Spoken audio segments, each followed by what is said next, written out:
그러니까 우리가 제가 주일날도 막 이런 거 말씀을 드린 것처럼 성경의 무호성에 대한 도전이 어마어마해요. 그러니까 성경을 실제로 자기가 그리스도인이라고 하는 사람들 중에서 성경의 무호성을 믿는 사람은 많지 않아요. 목사들 중에서, 학자들 중에서 성경의 무호성을 믿지 않는 사람들은 오히려 비율적으로는 평신도보다 더 많을 것 같아요. 자, 성경은 단기적 진화론과 양립할 수 있는가 한번 보겠습니다. 왜 이런 것들을 알아야 되냐면 끊임없이 잘못되고 왜곡된 사상들을 마귀가 흩뿌려 놨잖아요. 그래서 이런 거에 의해서 하나님을 아는 지식조차도, 진리를 아는 지식조차도 얼마나 많이 왜곡시켜놨는지 몰라요. 지금. 일단 그렇습니다. 자, 그래서 진화론 핵심 이론 두 가지인데요. 첫 번째는 뭐냐면 공통조상론 그리고 자연선택이에요. 공통조상론, 자연선택. 이게 진화론입니다. 유물론, 물질주의, 뭐 고지론, 진화론, 그렇죠? 번영주의 이런 거 있죠, 그렇죠? 잘못된 신앙들 이런 것들이 어디서 왔느냐? 쭉 파헤쳐서 들어가 보면 그게 어디서 왔냐면 진화론의 산물이다 이렇게 말할 수 있어요. 그러니까 그만큼 무서운 겁니다. 그러니까 진화론이 나중에는 여러분 이게 다 모든 분야에, 사회 모든 분야에 발전하거든요. 스펜서 같은 사람은 사회 진화론 이런 걸 얘기를 하거든요. 그러니까 생물학적인 진화론만 얘기하는 게 아니에요.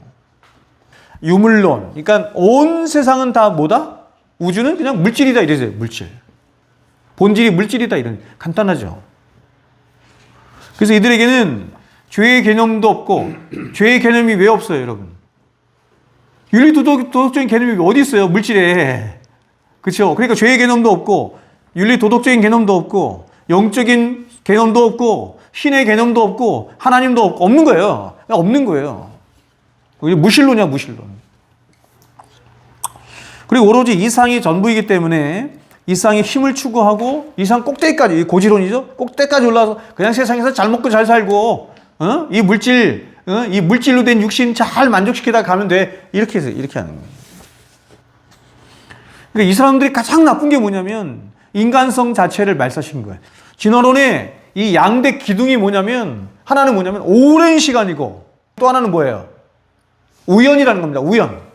오랜 시간 동안 우연. 네? 그래서 오랜 시간에 걸친 원자들의 무작위적인 충돌에 의해서 뭔가가 물질이 생기기 시작됐다 이런 말인 거예요. 과학이에요. 과학 교과서. 과학 교과서라는 건 뭐냐면 교과서에 실릴 수 있는 것은 뒤에서 말하는 것처럼 법칙만 실릴 수 있는 건데 그거를 법칙이라고 하고 그걸 심어놓은 거예요. 그거를. 나쁜 사람들인 거죠. 말하자면. 그죠? 그러니까 그런 과학책을 공부해. 여러분 생각해 보세요. 성경책 여기 있고 과학책 공부해. 그러면 사람들이 어떻게 생각하세요? 야, 과학은 이미 실험으로 증명이 된 거야. 이거는 누구도 부인할 수 없는 거야. 이렇게 생각하겠죠, 과학은. 그렇죠? 근데 성경은 입증할 수 없는 거니까 성경은 이건 신화적인 것일 수 있어. 이렇게 의심할 수 있지만 말이 되냐고 이게. 진화론도 가설이고 창조론도 가설이에요. 믿음의 영역이에요. 신학의 영역이야. 신념의 영역이야. 그럼 같이 가르쳐야지. 같이 가르치지 말든지. 그렇죠?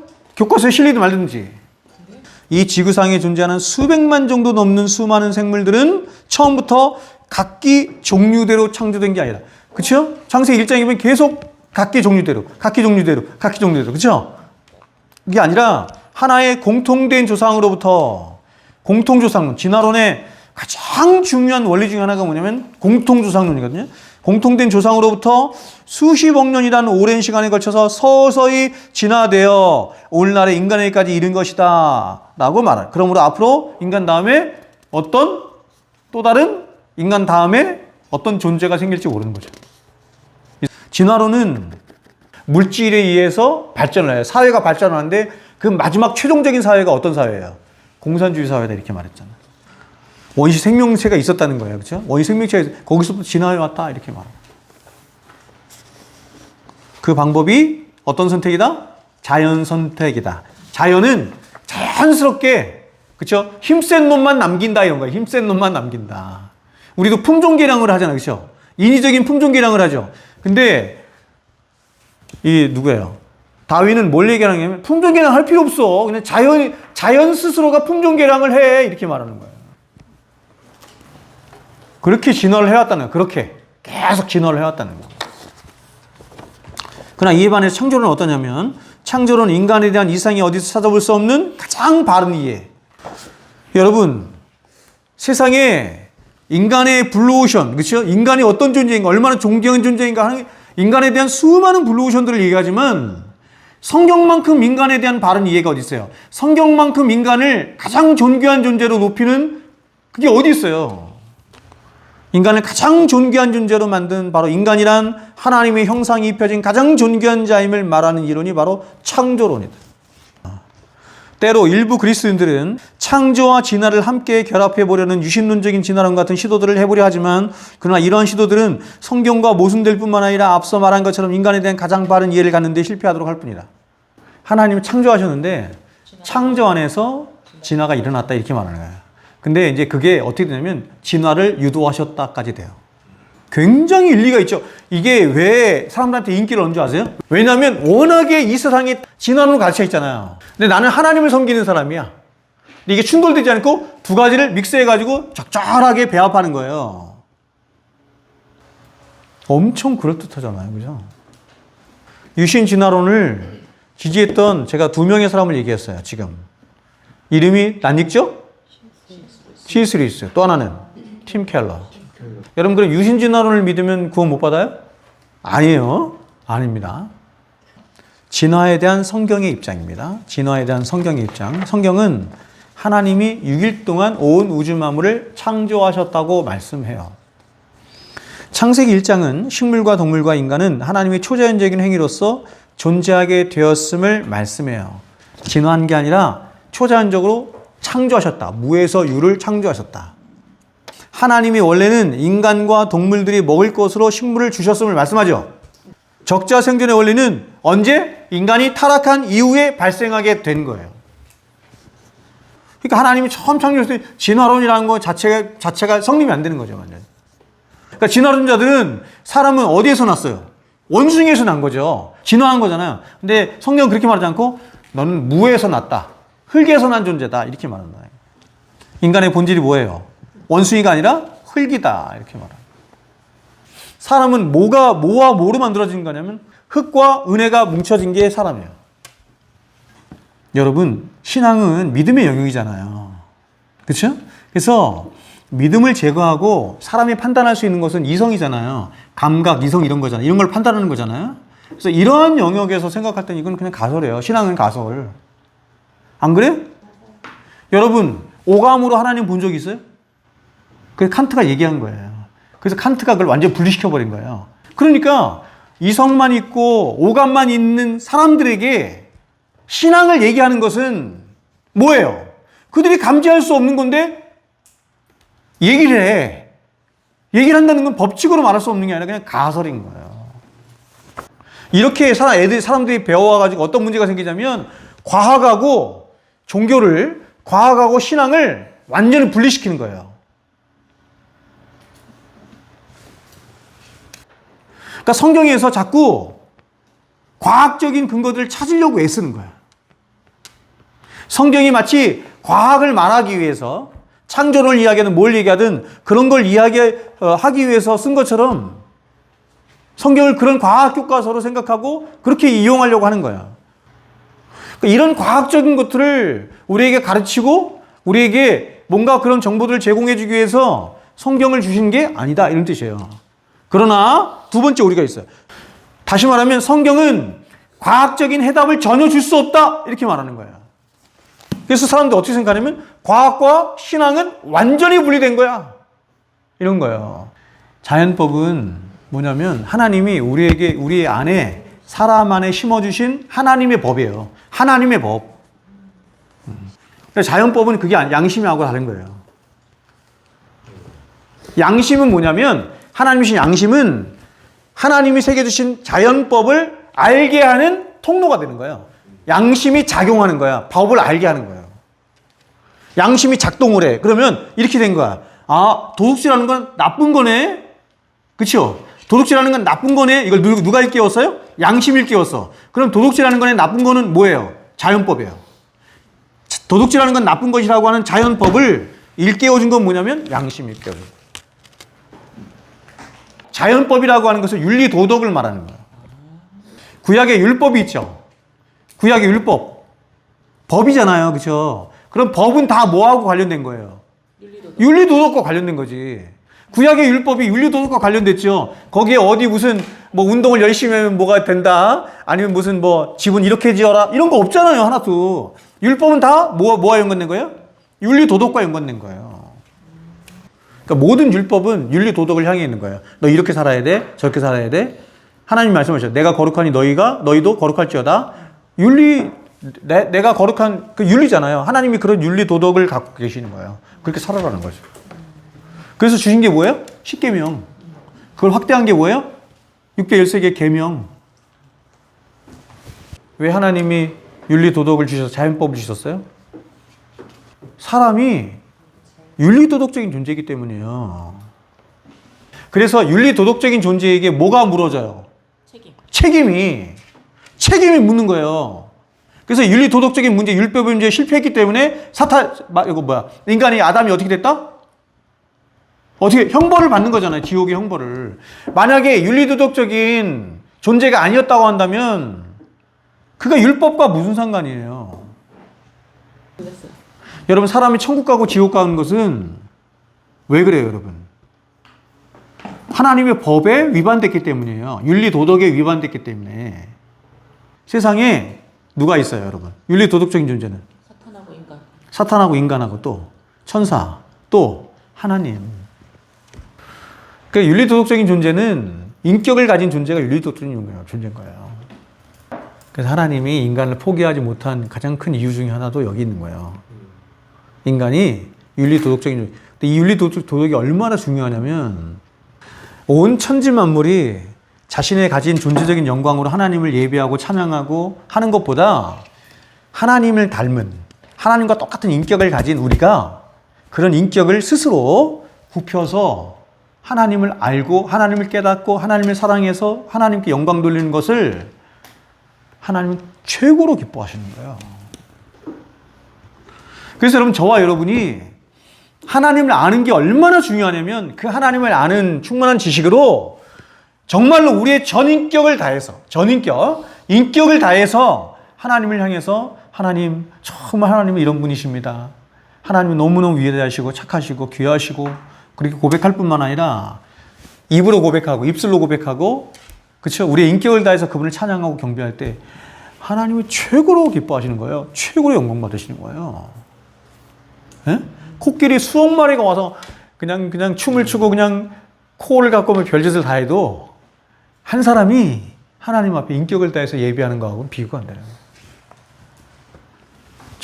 저기 지리산에 가면 지리산 사람의 발걸음이 한 번도 안 닿은 나무, 꽃 이런 거 있죠. 그리고 짐승들도 많을 거 아니야. 그럼 우리는 생각해. 그런 거 왜 존재하지? 그런 거 왜 존재할까? 우주는 더 기가 막혀. 사람이 갈 수도 없어. 아예 갈 수도 없어. 그리고 볼 수도 없고 아무것도. 그거 왜 존재할까? 첫 번째는 뭐냐면 여러분, 그 모든 만물은 우리를 위하여 있지 않아요. 하나님을 위하여 있는 거야. 그 모든 것들은 우리는 감지 못하지만 하나님은 감지하세요. 하나님의 영광을 노래하고 있어요. 맞죠? 또한 왜 하나님이 그렇게 어마어마한 우주를 만들었냐. 우리가 상상도 할 수 없는, 말씀하시는 130억 조억년이래. 이게. 근데 지금도 빛의 속도보다 더 빠르게 팽창하고 있다는 거야. 이 두께가 64억 광년이래요. 응? 이런 걸 왜 만드셨을까요? 여러분, 저는 계시라고 생각해요. 계시. 하나님이 얼마나 광대하시고 얼마나 크시고 측량할 수 없는 분인가 하는 것을 우리의 머리로 어느 정도 이해할 수 있도록 하신 거예요. 우주. 근데 그 우주보다 크신 분. 우주보다 크신 분은 누구냐? 아니, 도대체 저분은 누구시길래 나하고 관계를 맺으려고 해? 그리고 나한테 왜 사랑하라고 그래? 저분을. 그리고 사랑하지 않으면 왜 나한테 벌 준다고 그러지? 더 나아가서 왜 나 때문에 당신 독생자까지 보내가지고 나를 무슨 십자가에 이게 안 믿어지는 거예요. 자기가 한 사람 구원받은 것이 청교도가 말하는 것처럼 천지가 창조되는 일보다 더 큰 일이라고 얘기해. 이 구원이 얼마나 위대하고 하나님의 아들이 오셔야 할 만큼 그렇게 급박하고 중대하고 큰 구원임에도 불구하고 사람들은 사실상 그 구원을 그렇게 크게 생각 안 해요. 그럼 그 사람이 생각하는 구원은 왜 그렇게 왜 믿는다 그러지? 왜 구원을 믿는다고 하지? 정직하게 따져보면은 굉장히 굉장히 세속적인 거야. 알아요? 오늘날 그리스도인들은 다 갖고 싶어요. 다. 알아요? 세상도 갖고 싶고 구원도 갖고 싶어요. 성경은 너 세상도 가지면서 구원도 갖는 거 불가능하다 이렇게 얘기하는데 사람들은 두 가지 다 갖고 싶어요. 내가 하나님을 쫓고 하나님을 추구하고 하나님을 따라가다 보니 세상이 일반 은총 안에서 따라올 수 있어요. 그러나 나는 하나님도 추구하고 세상도 추구해라고 하는 신앙은 없는 거예요. 그건 기독교가 아니에요. 근데 이런 사람이 세고 넘쳐요. 교회 가면. 분명히 말씀드리는 거는 하나님도 추구하면서 세상도 함께 추구하는 거는 거짓이에요. 그건 가짜예요. 내가 하나님도 추구하면서 세상도 추구한다. 이거는 이미 뭐예요? 배교한 거예요. 배교. 이걸 배교라고 해요. 배교한 거예요. 나는 하나님도 사랑하면서 세상도 사랑한다. 이거는 이미 하나님을 사랑하지 않는 거하고 똑같은 거예요. 성경이 말하는 사랑은 하나예요. 하나. 한 대상만 사랑할 수 있는 거예요. 같이 사랑할 수 없어요. 하나님도 영광 받으시면서 나도 함께 영광 받기를 그런 건 없어요. 응? 그런 거에 아픔을 느끼지 못하고 그런 거에 애통함을 느끼지 못한다고 한다면 병들어 있는 거예요. 그리스도인인데 만약에 그렇지 못하다 병들어 있는 거예요. 응?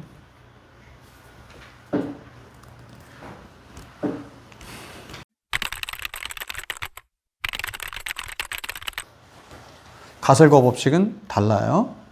가설은 그야말로 가설이에요. 이럴 것이다 이런 거예요. 이럴 것 같다 이런 거예요. 법칙은 과학적인 방법, 과학이라고 하는 말 자체가 그래요. 과학적인 방법을 통해서 증명이 된 거예요. 증명. 근데 이렇게 과학적 법칙으로 말하기에 신앙의 영역도 진화론의 영역도 진화론도 창조론도 증명할 수가 없는 거예요. 과학으로. 과학자들이 진화론에 힘입어서 생명이 자연적으로 생길 수 있다는 가정하에 지금까지 무수한 실험을 해왔는데 어떤 실험도 보세요. 무생물에서 생물이 생겼다는 보고는 없어요. 아무리 실험을 했는데도 안 돼. 그래서 이 사람들이 결국에는 생물이 탄생해야 되잖아요. 진화론이. 그래서 이 사람들이 얘기한 게 뭐예요? 오랜 시간 그렇게 가설을 내세운 거예요. 성경의 입장은 뭐예요, 여러분? 생명은 생명을 가진 자만이 줄 수 있어. 생명을 가진 자가 누구예요? 하나님. 생명을 어떻게 주셨냐면 생명을 통해서 또 생명이 태어나게 하는 방식으로 생명을 주신 거예요.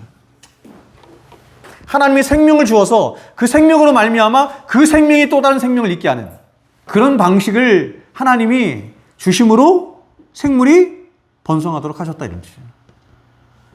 생물 발생설. 그러니까 생명은 생명으로만 줄 수 있다는 것을 지지하잖아요. 근데 그렇게 지지하면은 뭐를 지지할 수 없어요.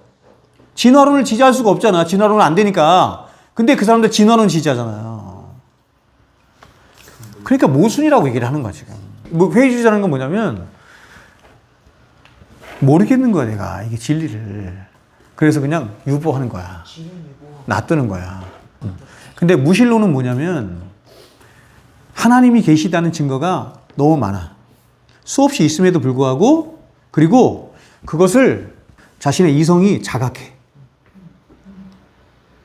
근데 이성이 자각하는데 자신 안에 있는 이 부류가 그걸 끌어내리는 거예요.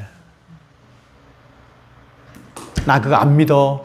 난 믿을 수 없어. 라고 뭐가 끌어내려요? 자신 안에는 불의가 그렇게 한다는 거예요. 로마서 2장에서 말하는 불의의 의미가 그런 의미예요. 끌어내린다 이런 뜻. 끌어내린다 이런 뜻이에요.